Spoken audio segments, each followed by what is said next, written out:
Writing has always been a passion of mine.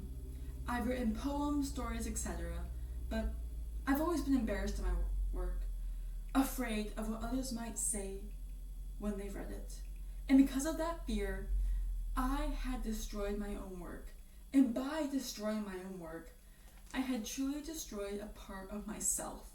Today, I will be performing an original traditionalist piece titled To Be Burned, which shows my appreciation for writing and how it's helped me learn and grow in general.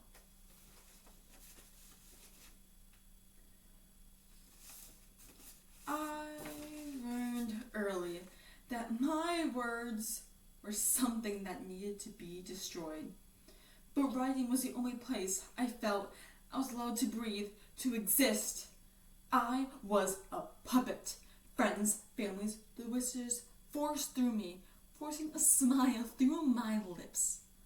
Had I wrote what I thought, really thought, wrote what I wanted, would they recognize the words on the page as mine? That I thought of every sentence, every line. Uncertain on how they'd react to the various words I'd woven, hoping it'd make sense. Any sense. Uncertain if they'd see me in a different light that was too bright or too dim to see. But those words would never be heard, never uttered, never read, where I would still be seen as an extension of someone else's dreams, where I was blinded by who I was, uncertain on what I was meant to be. But what we can do is make guesses that dictate our lives, dictate the person we become. I had dreamed about overcoming that fear of uncertainty that I never had to succumb to the reality of, that I refused to meet eye to eye with. But it's been spoon-fed to me since I was small, that I was meant to be perfect, the very best. Had I never stopped to ask, was this what I really wanted? Or had I accepted that this was the only way they'd look my way? Had love only belonged to me if I were perfect? Words unfinished and unnamed, showing the language in which I think. Words that no one would use to describe me, to describe my experiences. These were hidden, safe, in which they would never be spoken, utter nonsense blending into pages. But writing can only have a meaning if it's heard. It can't be beautiful or ugly if there is no one there to see it. Those are the words I wished I had heard, wished I could have learned before I'd ruined it and decided my words were too much. This is where I lost myself. I couldn't tell you when writing became a part of myself, but in the many times I've seen myself confined in it. It didn't save me. It wasn't my sanctuary. I remember the various journal entries, torn to pieces, never seen by eyes that weren't my own. It had brought me more harm than I could have ever have imagined. Various simple stories constructed from my mind had become the source of my anxiety. I watched as the eyes of those I loved looked into my own, and they saw me, truly saw me. Disappointment fell upon their gazes.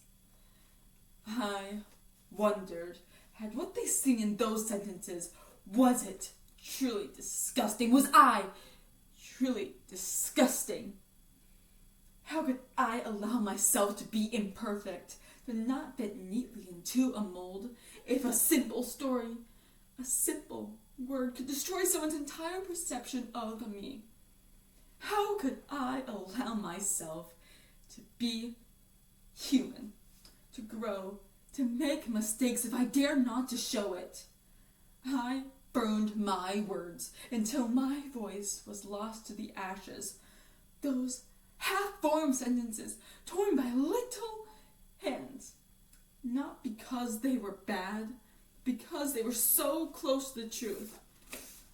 The truth that made me human, that allowed me to be perceived as one.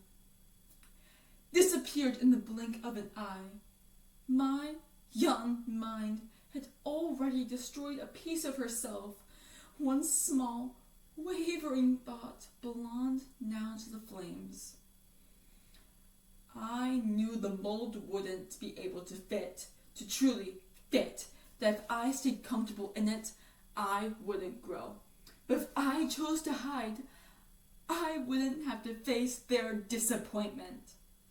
And at that moment, I didn't care. I knew the fire would burn me back. But for now, it was harmless. Until I couldn't hear that voice anymore. Memories blurred and feelings fogged, and that voice that I was so used to had disappeared, forever lost to the fire I started. How could anyone let themselves be perceived when they couldn't dare face themselves? How could anyone appreciate someone's complexity if it never had any sign of it existing?